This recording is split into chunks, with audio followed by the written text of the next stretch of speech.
नमस्कार, मैं हूं शम्स ताहिर खान और आप देख रहे हैं वारदात।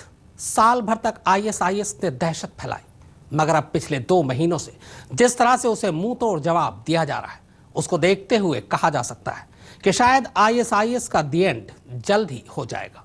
पिछले 2 महीने में पहली बार आईएसआईएस के सारे ठिकाने एक एक कर नेस्तो नाबूद हो रहे हैं। हालत यह है कि इसके बहुत से आतंकवादी तो मौत के डर से अब खुद ही भागते और छुपते फिर रहे हैं।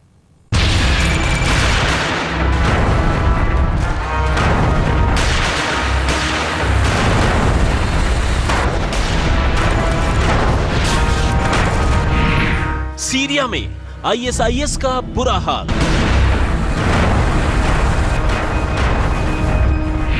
रूसी हमले में नेस्तनाबूद होने लगे आईएसआईएस के ठिकाने।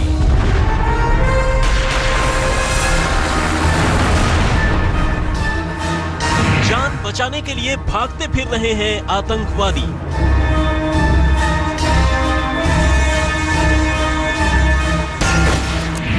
आसमान से मौत बरसा रहे हैं रूसी फाइटर जेट।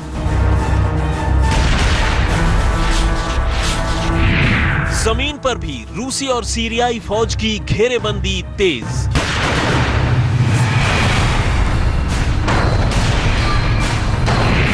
महीने भर में दिखने लगी दहशतगर्दों की असलियत।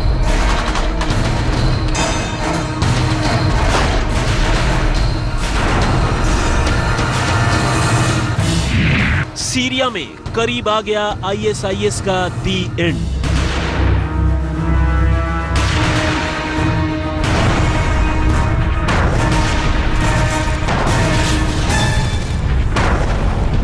कल तक दहशत की सारी हदों से आगे निकलकर दुनिया को ललकारने वाले सबसे खौफनाक आतंकवादी संगठन आईएसआईएस के लिए अब बाजी पूरी तरह पलट चुकी है।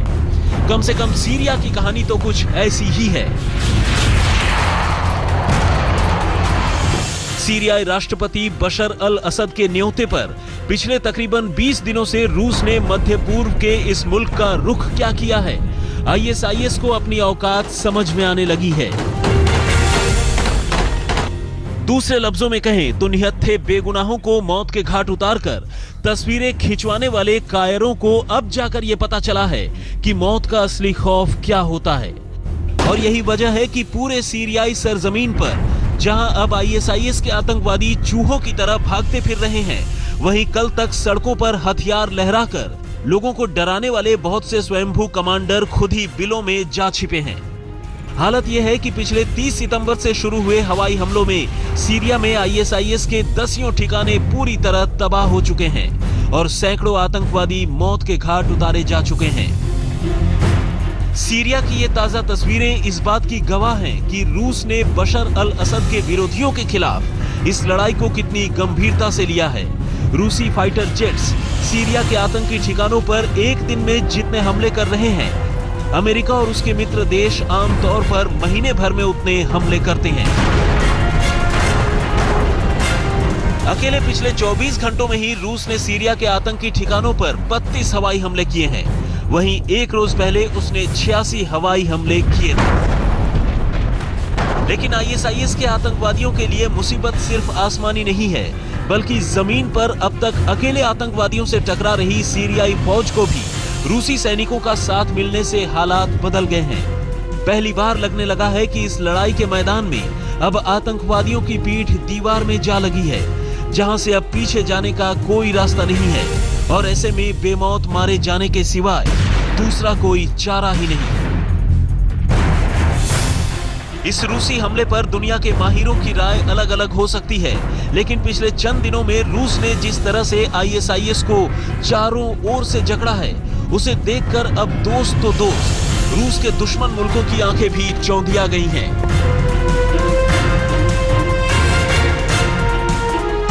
हाल के कुछ सालों में दुनिया के किसी दूसरे मैदान जंग में तकनीक और परफेक्शन का ऐसा मंजर देखने को नहीं मिला जैसा रूस के इस ऑपरेशन में नजर आ रहा है। फिर चाहे वो सुखोई Su-34 फाइटर जेट्स का इस्तेमाल हो, कॉम्बैट प्लेन्स और हेलीकॉप्टर्स का, या फिर कैलिबर क्रूज मिसाइल का, रूस ने जिस तरीके से अपने इन संसाधनों का इस्तेमाल किया है, उससे आतंकवादी अब पनाह मांगने लगे हैं। लेकिन इस पूरे ऑपरेशन का सबसे चौंकाने वाला पहलू रूसी फौज का सीरियाई जमीन पर वो बेड़ा है जिसे उन्होंने रिकॉर्ड वक्त में पूरा किया है।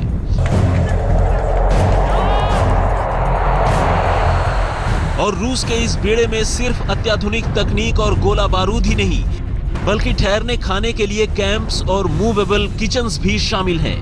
और तो और रूस ने विदेशी जमीन पर अपने फौजियों के मनोरंजन के लिए सिंगर्स और डांसर्स का एक बड़ा ट्रुप भी सीरिया में तैनात कर दिया है, जिसे देखकर फिलहाल ये लगने लगा है कि रूस अब शायद सीरिया को ISIS मुक्त करने के बाद ही यहां से वापस लौटेगा। आज तक ब्यूरो। ISIS ने जब आतंक की हद कर दी और कई मुल्कों के लोगों को मार डाला, तब कहीं जाकर अमेरिका ने IS के ठिकानों पर हवाई हमले शुरू किए, मगर उन हमलों का कोई ज्यादा असर नहीं हुआ। लेकिन अब जब से रूस ने IS के खिलाफ मोर्चा खोला है, तस्वीर ही बदल गई है। रूस ने तमाम आधुनिक हथियारों के साथ IS के खिलाफ जो जंग शुरू की है, उससे पहली बार खुद IS भी डर गया।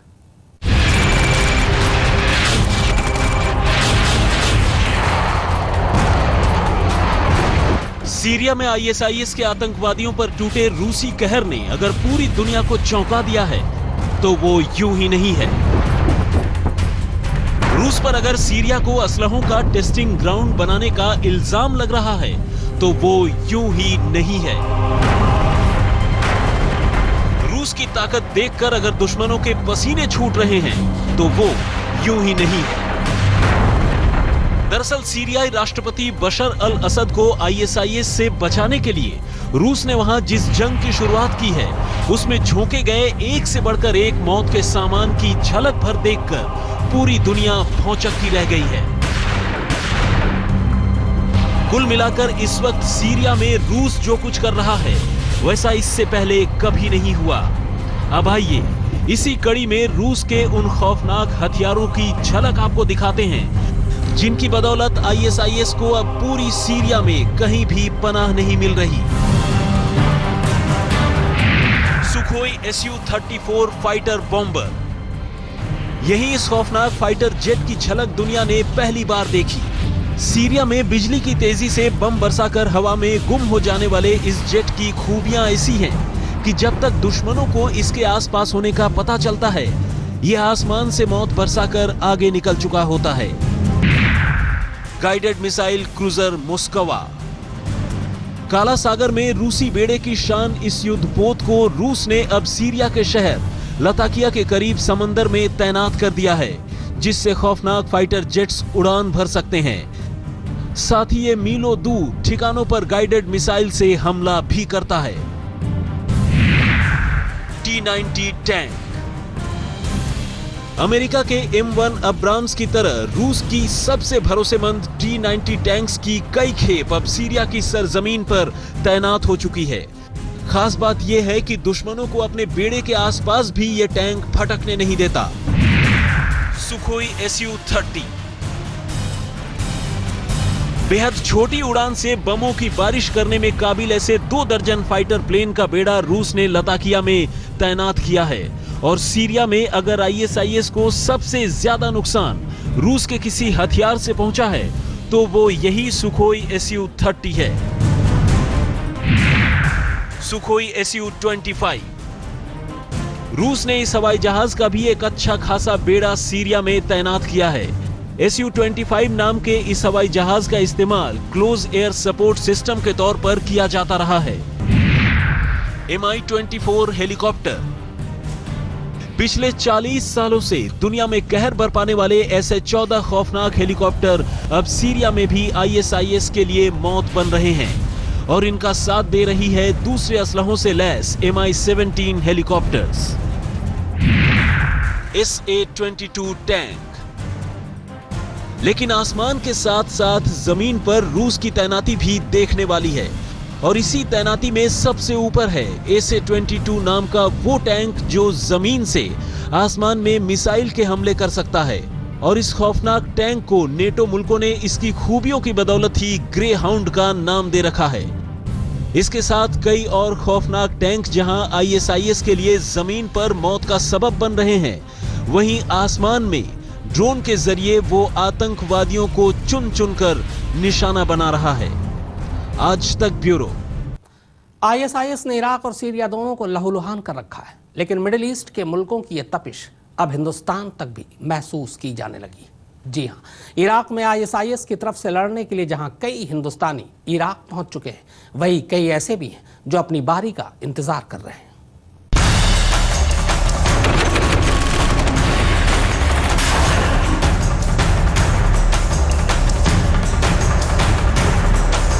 कहने को तो सीरिया और इराक जैसे मुल्क हिंदुस्तान से हजारों मील दूर हैं, लेकिन आईएसआईएस की जद में आ चुके ऐसे मुल्कों के साथ साथ दुनिया के अलग अलग कोनों में बैठे दहशतगर्द अब भी हिंदुस्तानी नौजवानों को बरगलाने में लगे हैं। और फिक्र की बात यह है कि अपने इस इरादे में आईएसआईएस थोड़ा ही सही लेकिन कामयाब जरूर हुआ है।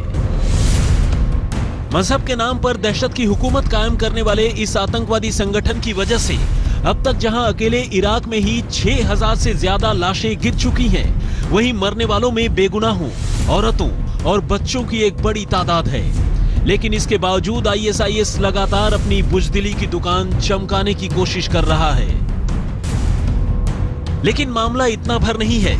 देश के गृह मंत्री राजनाथ सिंह बेशक हिंदुस्तान को आईएसआईएस से महफूज बता रहे हों, लेकिन जानकारों की माने तो श्रीनगर के अलगाववादी प्रदर्शनों के दौरान आईएसआईएस के झंडे लहराए जाने के मामले को भी हल्के तौर पर नहीं लिया जा सकता। उधर अब खुफिया एजेंसियों के हवाले से नई खबर यह है कि बांग्लादेश और मालदीव जैसे मुल्कों में भी आईएसआईएस की जड़ें जमनी शुरू हो गई हैं। ऐसे में कहा जा सकता है कि सीरिया में बेशक रूस आईएसआईएस के दांत खट्टे कर रहा हो, लेकिन खतरा अभी टला नहीं है। आज तक ब्यूरो। पहली नजर में आईएसआईएस के खिलाफ सीरिया में जारी रूसी हमले को सीरियाई राष्ट्रपति की मदद के तौर पर देखा जा सकता है, लेकिन इन हमलों का मकसद सिर्फ इतना भर नहीं है, बल्कि जानकारों की माने तो इन हमलों के जरिए रूस जहां अपनी फौजी ताकत परख रहा है, वहीं दुनिया को यह संदेश भी देना चाहता है कि उसे हल्के तौर पर लेना कितना खतरनाक हो सकता है।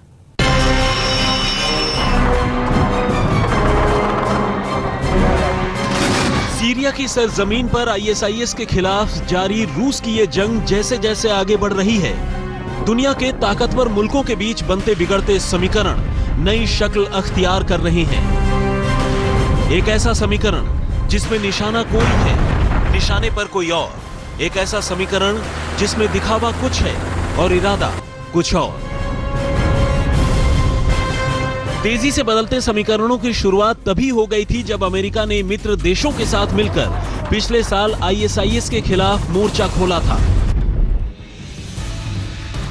दरअसल अमेरिका शुरू से ही तानाशाहों के खिलाफ रहा है, फिर चाहे वो लीबिया का मुअम्मर अल गद्दाफी हो, इराक का सद्दाम हुसैन या फिर मिस्र का होस्नी मुबारक। अमेरिका आखिरी दौर में इन सभी के खिलाफ ही खड़ा नजर आया, लेकिन कूटनीतिक जानकार मानते हैं कि अलग अलग मकसदों से रूस परोक्ष रूप से ऐसे तानाशाहों के साथ खड़ा रहा है। और इस बार सीरिया के तानाशाह राष्ट्रपति बशर अल असद को उसका ये साथ भी रूस के उसी स्टैंड का सबूत है। इसके बहाने रूस अपनी ताकत की नुमाइश तो कर ही रहा है, मध्य पूर्व में दबदबे और ठौर की नई कहानी भी लिख रहा है। दिल्ली से रोहित मिश्र के साथ आज तक ब्यूरो।